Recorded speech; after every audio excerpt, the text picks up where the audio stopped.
Entiendo. So one of the things I've been noticing lately is like, I mean, I'm starting to recognize different beings, I guess, and start to think of myself more as a being. Like I was thinking, I mean, on the topic of saving Hindu temples, it's like, you know, what is the point and purpose? And so the idea is that you are a conscious being, so you should manifest conscious powers. You're a conscious being that is an expression of the ultimate consciousness, so you should express the powers of the ultimate consciousness. So anything less is a degradation and an insult to the source of you. And so Swamiji was saying, like, the evolution from amoeba to fish is a strictly physical expansion, and then from fish to monkey is physical and also mental expansion, and then from monkey to human is physical and conscious expansion.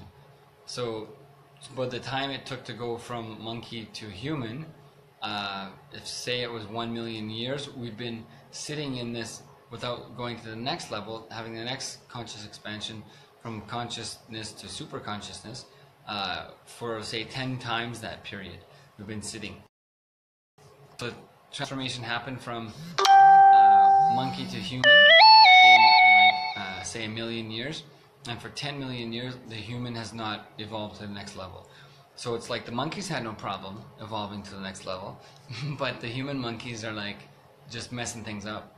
So that's really what's going on. Like the whole world is, I mean the science of enlightenment is being attacked, and it's just not going to be accepted. The source of consciousness has come, and it's not acceptable. So basically, that's it. So we're working through hashtag Save Hindu Temples from Twitter. So just retweeting any hashtag Save Hindu Temples postings that you see through Twitter. You can search for them and just retweeting them. So we're going to overturn this decision from the Chennai High Court saying that Hindu temples can be taken by the government, like for any and no reason whatsoever. So it's like, this is our lifestyle, this is the strength of the world, this is the strength of consciousness, it's the science of consciousness, it's the only possibility and the only way forward, and it's happening now. So, I mean, this is why Swamiji has come, because the state of the earth is in such abuse of the expansion of consciousness that it's not, the science of enlightenment will not be able to last much longer. Now that Swamiji has come, the whole thing will change, so all the negativity has to be destroyed. So like we just on March 2nd celebrated the anti-spiritual elements suicide day, so the day when they decided to attack Swamiji, therefore committing suicide. So a huge destruction of negativity on the planet. So this is what we're doing, and it's inevitably happening, and it's happening in a blissful, automatic way with Swamiji's grace. And so this is our opportunity to be involved as intellectual Kshatriyas, to really understand what's going on and to be able to share it and talk about it and make sure that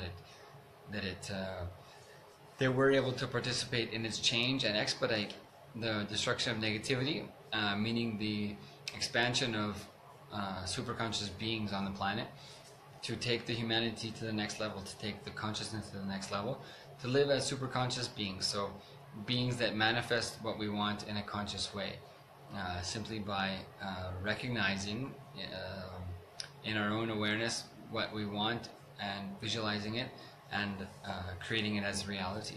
So it happens in an effortless way because of Swamiji's initiations.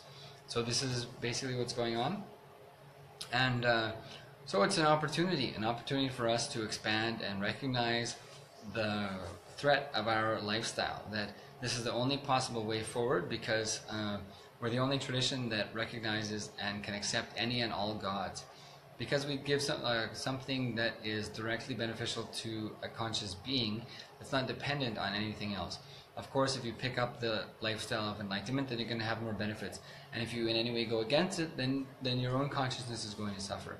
So it's not for us to decide who does and does not suffer, but if any being is attacking the consciousness and the conscious growth, then that kind of intolerance cannot be tolerated.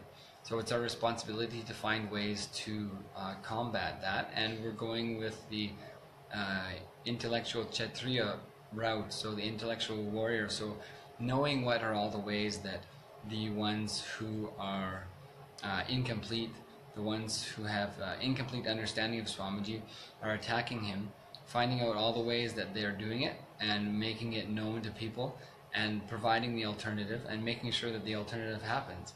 So these people are attacking Swamiji now through the destruction of Hindu temples, through the Indian government, and so we're making it known and we're stopping it, and we're going to create more and more enlightened beings through Swamiji's blessings.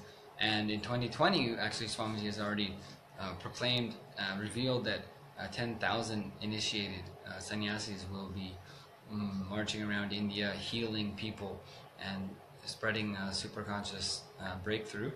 And so it's going to be totally amazing. So these are the kind of things that, I mean, this is the process and path of giving the superconsciousness a breakthrough in itself. So like Swamiji was saying, he's giving a breakthrough to the superconsciousness itself.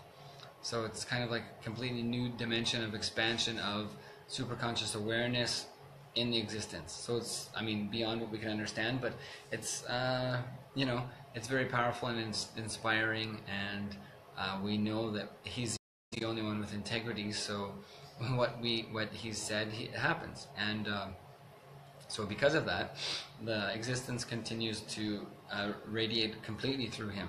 So whatever he says just continues to happen.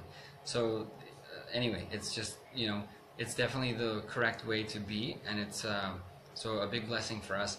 So these are the kind of opportunities that Swamiji is creating for us, and we recognize that these abuses are happening in these different ways, and so learning about it, sharing it, and making sure that it's not allowed to happen.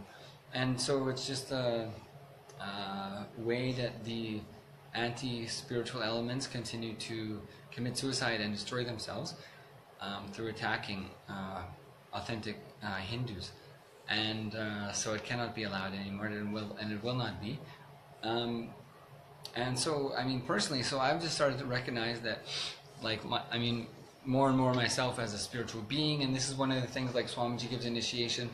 So we're manifesting Shaktis through our conscious awareness, and so you really experience yourself as a being, as a spiritual being. But also I've just been thinking about, you can see, like, in a day when you're doing tasks, if you look at yourself and you look at the people around you, you can just say, like, are these people thinking of themselves right now as a spiritual being, or are they thinking of themselves as a human body that's performing actions? And we often get caught in the space of thinking of ourselves as a human body that's performing actions, and so then we fall into that depression and low mood of, like, oh, you know, a long route to be taking.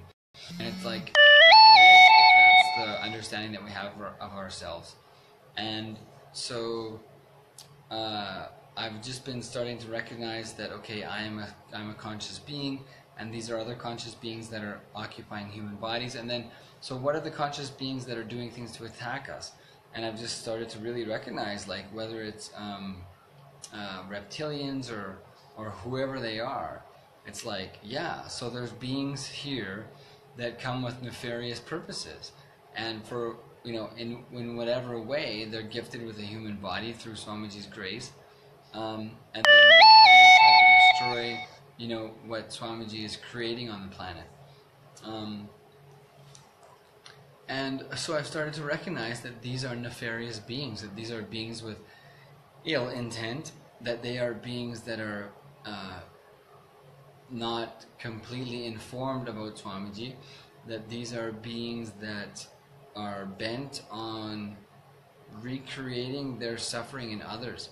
And so it really has given me a lot of, I don't really know exactly where it's leading, but I just had a big couple flashes of it today, just seeing the human bodies enacting themselves, and I thought, these people are seeing themselves as human bodies. And I was like, we need to see ourselves as conscious beings, and this being exists. And I know that, like, Swamiji, for us, giving food, attracts a lot of blessings from the superconsciousness in itself. And then if you're able to serve devotees of Shiva, especially if you're able to serve food to devotees of Lord Shiva, you get a huge benefit. And if you're able to serve beings living in Adi Kailash, the Adi Kalaya Vasis, if you're able to serve them, the direct disciples of Mahasara Shiva, if you're able to serve them with anadan, with food, you get a lot of, the cosmos shines very brightly on you. And so this is the space that we're living in every day, having the opportunity of providing food to so many different beings and many Adikalaya Vasis. So it's like, if you're going to be in the food business, this is the best place to be. And so we get a lot of spiritual benefit and blessings bestowed upon us just because of the act of being able to be the vessel through which food arrives and is provided for direct disciples and devotees of Lord Shiva, Mahasara Shiva. So I can feel that it's lifetimes of, and I have to tell you, lifetimes of like anger and violence and confusion that is being cleansed from my system. I just know that it's from previous births, because sometimes I keep thinking like, why do I keep going through so much confusion and like frustration? It's like it can't just all be from this one life, it has to be from other places because there's so much of it. And it is, and I know that some of the patterns that keep recreating themselves in me are not just from this birth, they're like desires from like long ago times. They have a long history of evolution, I can see. And so I know those things are being cleansed just through the process of using my body for the purpose of providing food to devotees of Lord Shiva. So that's pretty cool. It's a good remembrance for us. It's like just this act of having the intention of doing it is giving us spiritual benefit. That's cleansing our cleansing ourselves of lifetimes of karma. So that's pretty cool. It's a pretty easy way to get through all of that stuff. And we'll continue manifesting more Shaktis directly also. I'm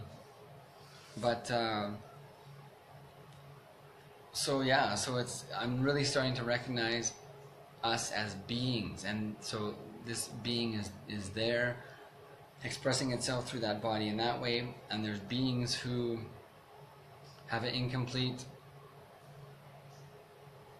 understanding of Swamiji, and so they're expressing things that are against his expansion, against his blessing the cosmos with conscious expansion. And so those beings exist, and they exist on the planet, and they exist in the human bodies, and they're enacting their will persistence, intentions on the planet. And so it's really interesting for me to see, because I used to always think like, oh, they're bad people, they have bad intentions, they're bad people, they're doing bad things. And I used to frame it more like bad people who had problems or like had wrong intentions or were doing like bad things. But I don't see it so much like that anymore. I see it as like beings that have a real misunderstanding of life. They have a really wrong orientation of what life is, a really wrong understanding of what life is. They're really, for whatever reason, they're really in the wrong direction. They're really going in the wrong direction. So it's like, I don't let them off the hook as much as I used to before. I used to be like, oh, that's a person, right, who had family members who, for whatever reason, they led them in a different way. They developed incompletions. They developed limitations. They had maybe a difficult childhood or whatever.